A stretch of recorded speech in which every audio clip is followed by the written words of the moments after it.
Chapter 3.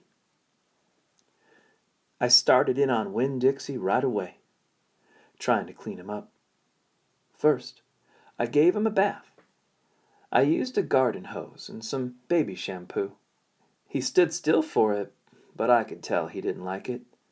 He looked insulted, and the whole time he didn't show me his teeth or wag his tail once. After he was all washed and dried, I brushed him good. I used my own hairbrush and worked real hard at all the knots and patches of fur stuck together. He didn't mind being brushed. He wiggled his back like it felt pretty good. The whole time I was working on him, I was talking to him, and he listened. I told him how we were alike. "See," I said, "you don't have any family, and neither do I. I've got the preacher, of course, but I don't have a mama. I mean, I have one, but I don't know where she is.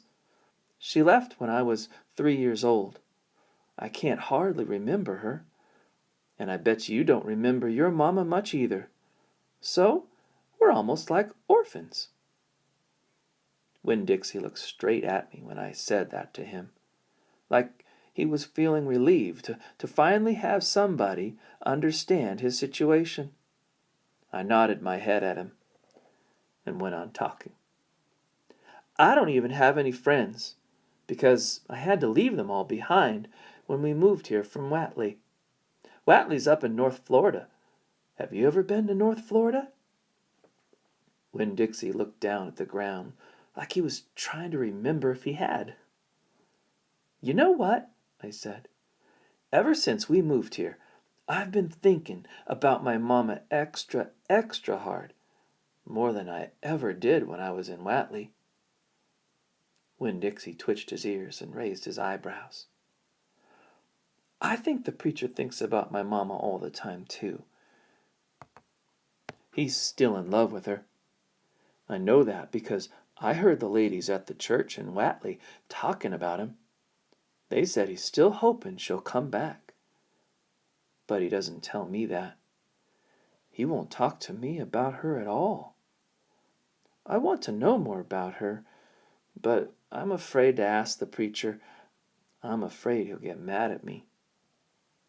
Winn-Dixie looked at me hard, like he was trying to say something. "What?" I said. He stared at me. "You think I should make the preacher tell me about her?" Winn-Dixie looked at me so hard he sneezed. "I'll think about it," I said.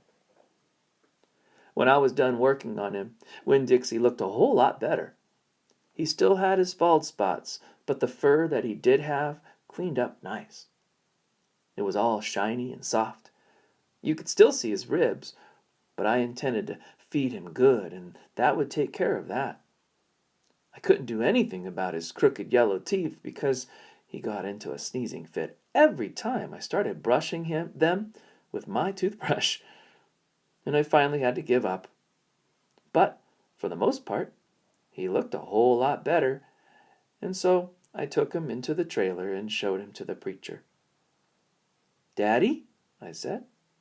"Mm-hmm," he said. He was working on a sermon and kind of muttering to himself.